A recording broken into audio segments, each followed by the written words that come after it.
Hello，大家好。我個 LinkedIn 依家有超過14,000個 connection，單一段時間接近100萬曝光率。今日唔講雞湯，淨係講3個真係 work 嘅方法。好多人用 LinkedIn 只係當 CV 一個放工嘅地方，但其實 LinkedIn 係一個分發系統。你嘅曝光就係取決於你嘅 network 有幾大，你嘅機會就嚟自於你重複出現幾多次。LinkedIn 唔係等你去 go viral，而係獎勵你長期存在。喺而家呢個世界，好多機會都係靠圈子嘅，咁 LinkedIn 咧就係你嘅數碼圈子啦。咁我而家就 show 俾大家睇下啦。我嘅 LinkedIn profile 係點樣？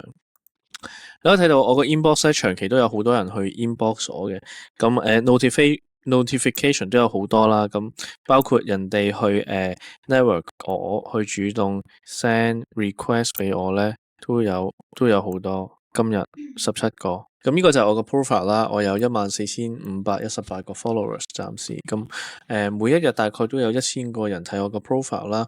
咁呢個係我個 post impressions 同埋呢個我個 search appearance，即係有幾多個人揾過我。而呢個 graph 咧就係我過去365日啦，平均每一日嘅daily 嘅 impression 啦。咁呢個咧係比之前咧再少咗嘅。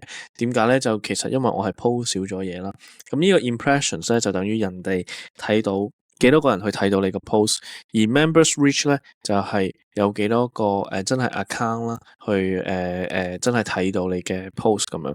咁你見到呢度咧全部都係好 organic 嘅。我只要 po 一樣嘢啦，就大概有5000啦、4000啦左右嘅 post。喺我呢個 profile 你會見到3樣嘢。第一，我唔係寫 job title，我係寫我幫人解決啲咩問題。而我啲 post 咧全部都係同一個主題，而我個 profile 本身就係一個 landing page。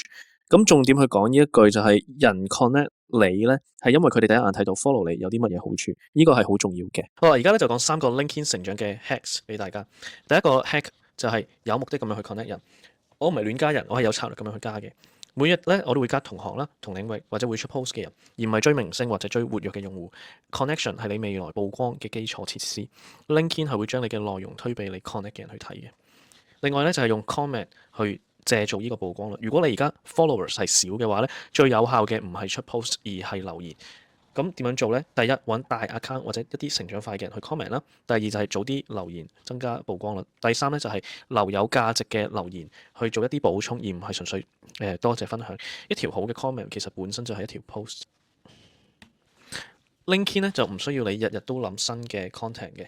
你如果用呢個用而家接住落嚟嘅 format 教學型、心得型或者拆解型，而寫作原則係為人哋 scheme 而寫，或者段落係短嘅一個 post 一個重點咁樣去寫咧，其實 LinkedIn 係會獎勵清晰同埋一致性多過創意。所以你要建立嘅咧係一個系統，唔係一個靈感。所以咧 LinkedIn 成長其實唔係靠運氣，係真係靠一個系統嘅。如果你想嘅話咧，我下一條片就可以拆解每一篇幫我做到最高曝光率嘅 post 我係點樣做。記得 subscribe 同埋 follow 我嘅 LinkedIn 啦。